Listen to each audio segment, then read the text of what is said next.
Isang magandang umaga, tanghali at gabi po sa ating lahat dyan sa Pilipinas. Sa mga subscribers ko po na sumusuporta sa aking content, maraming salamat po sa mga parents po natin, papananay, tatay, lola at lolo, kapatid, kuya, ay maraming salamat sa suporta na binibigay niyo po sa aking content. Lalong-lalo na po sa ating Panginoong may kapal dahil binibigyan po niya tayo ng wisdom, knowledge, and understanding para makabuo po ng aking content or sa ating content ng update sa ating itulo sa buhay.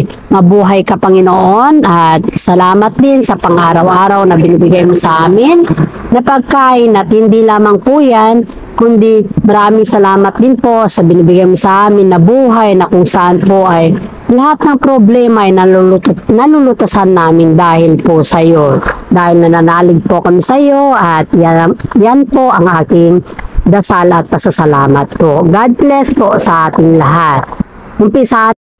Umpisahan na po natin ng Kimbaw, Tambalan at iba pang showbiz ganap.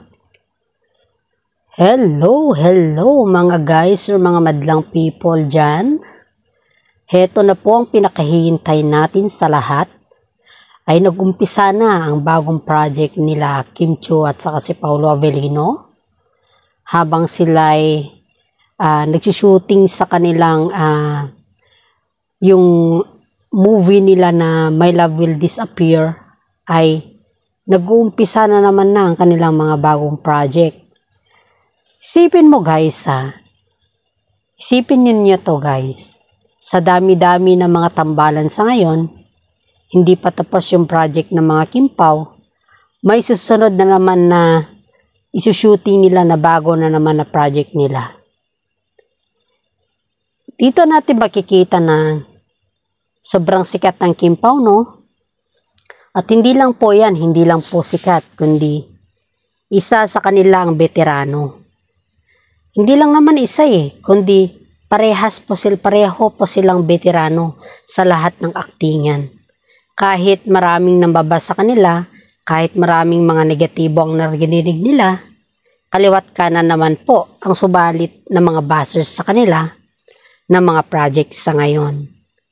Pinag-aagawan nga po sila ng mga network Sa ibang salita po ay talagang parang ang Kimpaw ang best of all sa ngayong taon na to.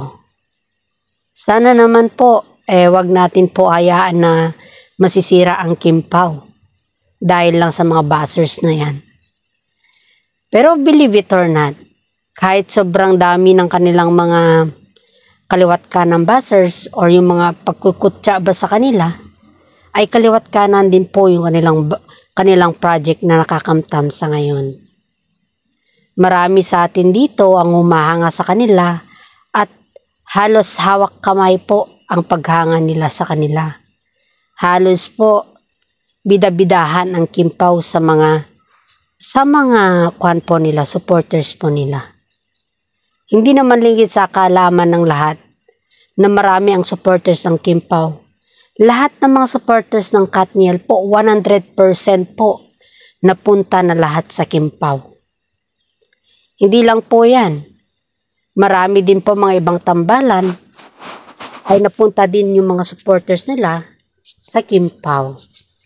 Kaya nga po sa atin sa ngayon, dahil kaliwat kanan ang mga project ng Kimpaw, sabi nga ni Kim Chiu, hindi ko po makakamit ang kaliwat kanan na project kung wala po kayo na naging inspirasyon ko sa larangan ng showbiz at industriya. Kayong mga fans ko, sa Kimpaw fans po dyan, nagpapasalamat po ako dahil kayo po ay malugid na sumusuporta sa amin ni Paolo Avellino. Kahit alam nyo po na bago lang ang aming tambalan, ay nandyan pa rin kayo na sumusuporta simula umpisa hanggang sa dulo po. Sana naman wag po kayong magbago na magsuporta sa amin dahil kami po gagawin po namin yung abot ng aming makakaya para sa inyo po. at para sa lahat po na sumusuporta sa amin. Once again po, maraming salamat. Para po sa inyo to ang aming tagumpay. Wow na wow na wow. Yan po yung nabanggit ni Kim Chiu sa kanyang interview na kung saan po ay marami sa mga fans niya po ang naging inspirasyon nila. At saka alam din po ni Kim Chiu kung paano niya po pasasalamatan ang kanyang mga supporters dahil alam din niyang tumanaw na utang na loob po sa atin na supporters niya at mga solid Kim Pao po. Kaya nga po kahit ganun po yung sinabi ni Kim Chiu at kahit hindi po natin narinig si Paolo Avellino na nagpasalamat, ay nagpapasalamat din po si Paolo Avellino sa pamamagitan ng kanyang Sokmed at Instagram. Hindi man masabi ni Paolo Avellino yan sa lahat or hindi kagaya ni Kim Chiu na sinasabi niya po, pero kay Paolo Avellino kasi is just only for the Sokmed. Kumbaga, nahihiya pa talaga si Paolo Avellino. Hindi pa niya kayang maikaril or maikeri yung kaugalian ni Kim Chiu na nagpapasalamat mismo sa lahat at sa Sokmed din po.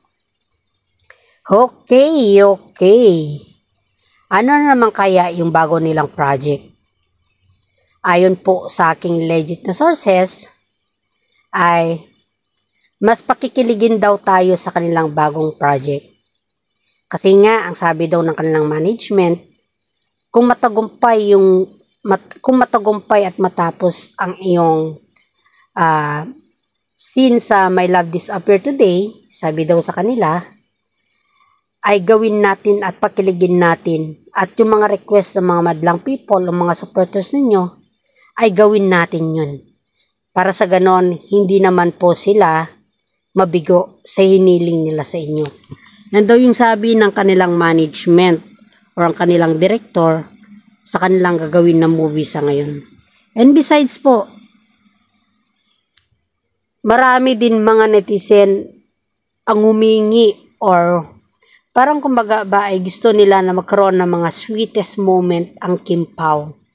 Yung maliban sa mall tour po kasi nag-mall tour sila halos kasagsagan ng kanilang mga kasikatan hanggang ngayon ay halos dinagsa sila ng mga netizen doon. Halos hindi na sila makalakad at naiyak pa nga sila Paolo Avellino at Kim Chiu Do you believe na naiyak po sila? Yes.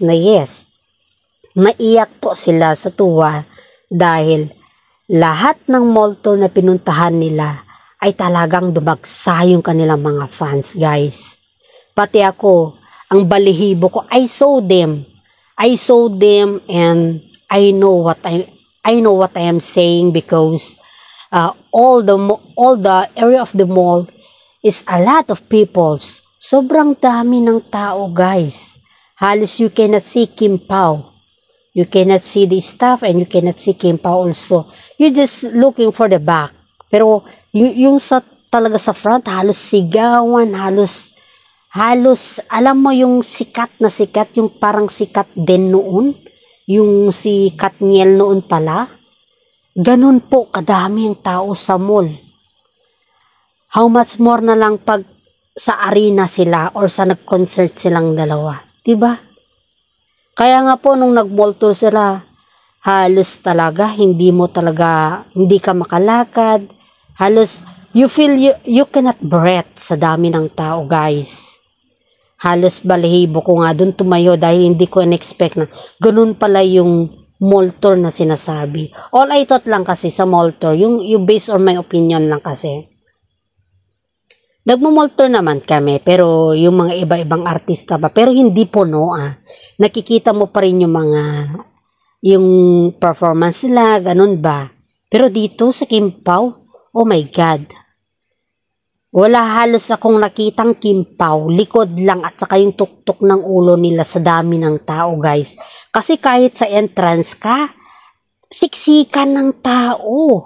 Halos nandyan na lahat yung mga amoy, guys. Di naman sa pag-ano, pero totoo to. Kaya, sabi ko nga sa inyo, sarap pala sa pakiramdam yung mag-mall tour ka na kasama mo at makikita mo kahit lugod lang nila Kim Pao na paborito mo, di ba? I feel it, yes, absolutely, I feel it. Kaya pala yung sinasabi ng mga iba pag mall tour, dapat maaga tayo, dapat mas maaga pa sa alas 4 dahil maraming tao doon ang naghihintay at maraming tao doon ang makipagsiksikan. And that is very big true. Hindi yan joke lang or hindi yan salita lang or hindi yan for the content only. Hindi po, that is very big true. Kaya nga po, nung dumating ako dito, sabi ko, kahit nakipagsiksikan ako sa kanilang mall tour, at least, narinig ko mismo at nabuhayan na naman ang aking kalooban dahil nagkaroon na naman po ako ng inspirasyon na tao. Kahit man lang sa dami ng ating problema, gawin natin po silang inspirasyon. Okay guys, dadako na naman po tayo sa blind items natin for today. Do you remember guys yung blind items ko sa inyo na yung actress na sobrang inggit kay Kim Chiu? Ito guys ito na naman yung bago niyang update sa ngayon. Itong actress na to, 'di ba? Hindi siya kinausap ni Kim Chiu simula nung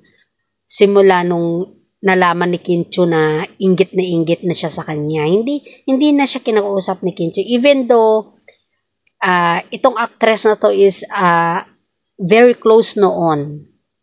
Very close daw noon ito kasi kasama nila sa pelikula before and then parang lahat ata every time kasi na may mga hinihingi ito kay Kim Chiu ay binibigay din ni Kim Chiu and suddenly biglang nainggit. Ewan ko kung anong reason yung bakit siya nainggit at bakit siya nainggit kay Kim Chiu hindi naman dapat kinaiinggitan si Kim Chiu dahil nga po ang success naman ni Kim Chiu sa ngayon ay yun ay pinaghirapan niya. Pag naiinggit ka kasi it seems like you are feel insecure. May insecure ka kay Kim Chiu at dapat naman pag yung insecure ka kay Kim Chiu, gumawa ka naman yung mga way na ikakasikat mo din. Hindi yung maiinggit ka sa mga things or sa mga nangyayari kay Kim Chiu sa ngayon and behalf ay pinaghirapan naman po yan ni Kim Chiu. And we know that guys. Balik po tayo sa kanya. Mag-direct to the point po tayo. Masyado na kasing naaaliw na yung mga fans natin dito Eto na. Di ba nangyari na yun sa kanila? And then now, parang nagkaroon ng awkwardness. Dahil before pala yung mall tour nila Kim Chiu ay parang nag-present ata siya na something. We cannot, hindi na po natin elaborate kung ano yung something na present niya. Pero sabi daw ng management ni Kim Chiu na hayaan mo na lang. Sabi daw ng management ni Kim Chiu. And then nung parang na-deadma kasi siya, na-deadma na siya, diba? Ganun nga kasi yung issue niya. Na-deadma na siya. After ng deadma, nag-post na naman sa Sokmed niya. At ang sinabi niya doon, ginamit ko lang ako para sa inyong kasikatan. Yun yung post niya guys. At hindi ko na po ito ilalagay sa aking screen dahil malalaman nyo din po kung sino tong actress na to. Although alam nyo at kilala nyo siya. Pero hindi nyo lang kasi alam na ganun pala yung kanyang ugali. For me naman kasi bilang isang content creator or bilang isang nag-update sa inyo. Alam nyo guys, hindi ito paninira sa actress na yan At saka hindi ko din sinisiraan si Kim Chiu dito para mag-viral po. Para lang sa mga fans ng Kim Pao po to Kaya ko po ito ina-update kasi sa mga ibang content creator kasi hindi nila kasi natitrace yung pinag-a-update ko Yung mga iba kasi is parang kinakopy na lang yung paminsan-minsan, gano'n, pero kino-convert na lang sa mga ibang dialogo. Pero ito kasi, I'm just saying to a direct to the point, guys. Itong actress na to, kahit ano daw yung hihilingin niya kay Kim Chiu, as long as nga mayroon kay Kim Chiu, ay binibigay daw ni Kim Chiu. Tapos nag-post siya sa Sokmed na parang ginamit lang daw siya ni Kim Chiu.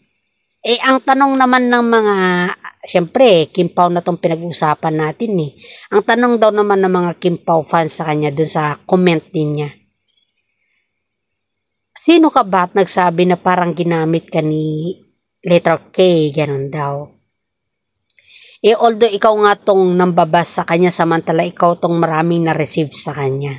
Which is tama naman yung isang nag-comment sa kanya na bakit kailangan humantong sa bagay-bagay na bigyan mo pa ng kahulugan, dinedma ka na nga lang, ikaw pa yung may karapatan ng bigay ng kahulugan ba? May karapatan ka naman kasi normal, lahat naman ng tao may karapatan. Pero, ilugar mo naman guys, ilugar niya naman. Dahil nga, siyempre ikaw tong may kasalanan bigla kang umepal. Diba? Bigla kang umepal. And then, ikaw pa tong may ganang magganon. Siyempre, ang hirap-hirap kaya sa sitwasyon na umepal ka tapos ikaw paggalit. Sa kanila kasi, normal lang yan sa kanila Pero sa ating kasi na Kim Pao fans is hindi na yan normal kasi nasasaktan na ang Kim Pao dyan. Aside from that, masasaktan rin po tayo. Ang advice ko lang dito sa actress na to ay sana naman, wag naman siyang mangbas or hindi sa mangbas ba. Kung naiinggit ka, gumawa ka ng way na kung saan ay ikaw din ay sisikat. Hindi yung sisikat ka sa kainggitan. Nandun na tayo sa punto na nakakamit lahat ni Kim Chiu yung kanyang karangalan sa ngayon at saka si Paolo Avellino. Pinaghirapan naman po nila yun. Hindi po nila yun hiningi. Kundi nakita ng kanilang management na kaya po nilang i-handle ang isa't isa. That's the point why they are putting them into trending and into the viral movie and situation right now. Kaya nga sa'yo, actress, gumawa ka din ng magandang bagay para sa ikakatuwa naman ng iyong mga fans. Huwag yung puro inggit kasi wala kang makukuha dyan May inggit ka sana sa mga tamang pamamaraan. Pamamaraan ba? Yung maganda. In a nice way. Hindi yung maiinggit ka sa mga achievement na kung ano-ano na lang yung sinasabi mo. Hindi naman masama ang mainggit. Pero ang masama lang kasi yung magsabi ka sa mga yung patamang salita ba. Kung naiinggit ka at kung magpatama ka, gumawa ka na lang ng bagay-bagay na ikaka-trending mo Hindi yung ganyan. Kasi may mga ibang tao dito na hindi natin hawak ang kanilang utak at baka mamaya ikaw pa yung mabash ng todo-todo. Yan lamang po ang aking masasabi. Kaya sa aking mga fans dyan, mga supporters ko dyan, sa mga senior citizen guys, shout out sa mga senior citizen po na nakikinig sa atin, saka kay madam na hindi po nag-i-skip ng ads ko po. Maraming salamat po. Paki-subscribe, like, at share naman po ang aking content. Isang malaking tulong na po yan para sa akin. Sana naman po lahat ng aking content ko ay panoorin ninyo po hanggang simula at hanggang sa dulo po. And this is all and God bless po sa lahat. Happy Friday po. Thank you and God bless.